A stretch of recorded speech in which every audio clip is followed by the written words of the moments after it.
In every corner of Malaysia, there is a family's life pace. The savannah is one of those seemingly ordinary living spaces that hold the dreams of countless people. Here, there are children running around downstairs, elders cooling off in their windows, and families fighting for their future upstairs. This time, we took a college student's perspective into the Savannah neighborhood to hear from street residents. We don't just record their space, but also hope to understand their feelings, aspirations, and even their imagination of an ideal home. We will combine real interviews with AI design tools to present a more intimate story of the community, from space to emotion.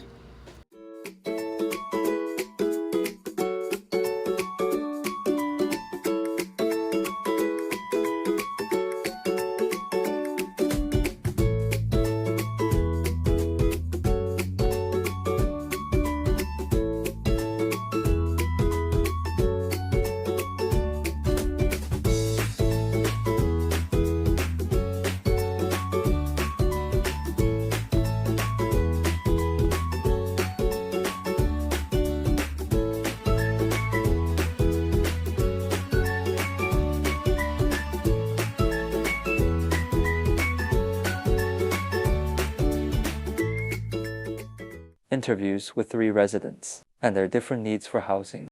The first resident. What do you find most inconvenient about living here? Actually, the whole thing implies just the kitchen space is very small. It's a bit inconvenient for two people to cook together and turn around. What changes would you like to see in your home in the future? I hope the kitchen can open a little window and have more natural window. Otherwise, it's very stark. If you were to design an ideal home, what would you most like to add?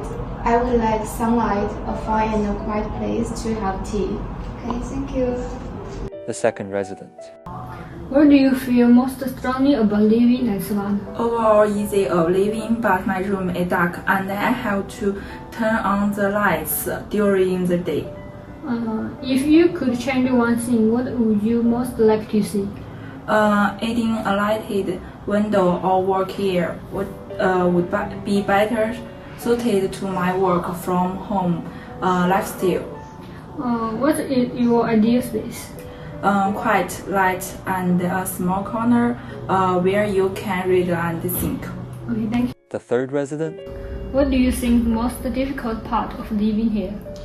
The space is very small and a lot of the time books, clothes and household items are all crammed together, making it hard to focus on trying to read seriously.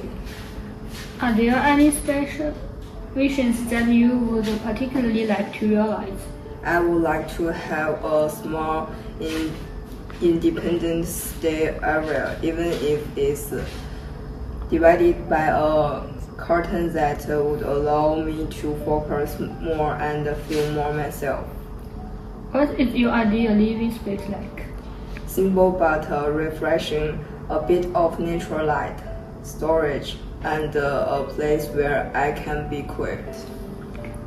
From these 3 residents, we harvested many ideas, and now we will be using AI for home remodeling. First, I will show you what the initial room looks like.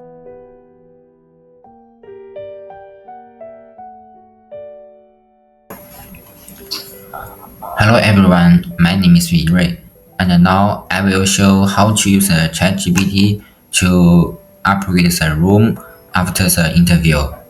So now look to the screen. I will upload the photos. It's original room, and we need to upload the interview. Now we need to enter our requirement. Then click. Now ChatGPT will help us to process it, and finally it will give us a photo.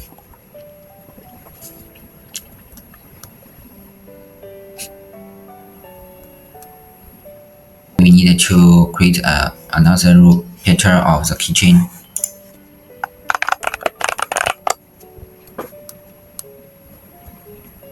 So it's the same. We just wait the ChatGPT. It will process everything.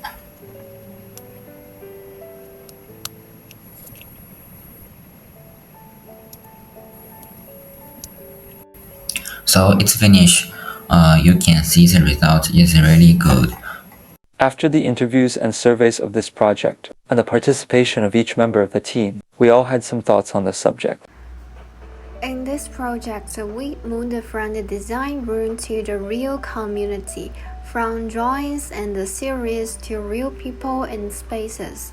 And each of the interviews in the Savannah neighborhood made us realize that the housing problem is not just a defect of the hardware, but also a mapping of lifestyles, emotional needs, and the social resources.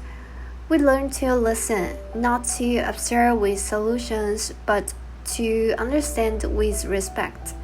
AI design tools give us the ability to express ourselves, but the real starting point of design is empathy for people.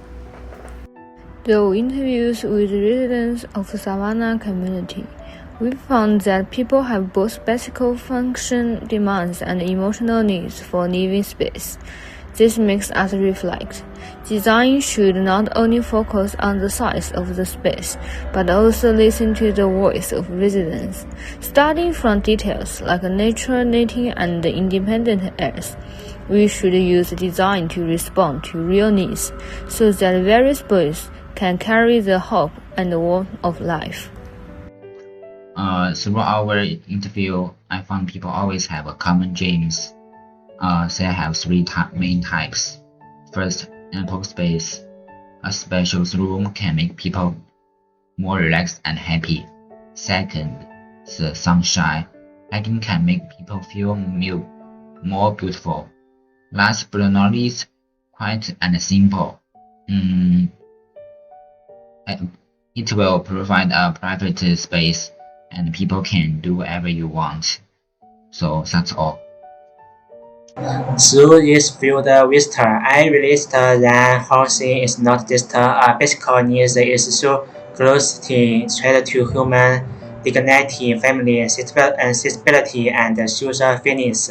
I was especially moved by the challenges faced by low and middle income groups, such as higher property prices, loan difficulties, and lack of access to reliable housing information. It made me understand that housing should be treated as a public responsibility, not just make it commodity. In just a few days, we stepped into Savannah and listened to 3 residents' stories. Their lives may not be perfect, but they are real. What they shared wasn't just about space, it was about hope. Hope for a brighter corner, a quieter study zone, or a little place for children to play safety. Through this project, we learned that the meaning of home isn't in size. It's in whether people feel seen, heard, and valued. Let design be more than function. Let it be empathy. The definition of home is never the same answer. We hear their stories and rethink ours.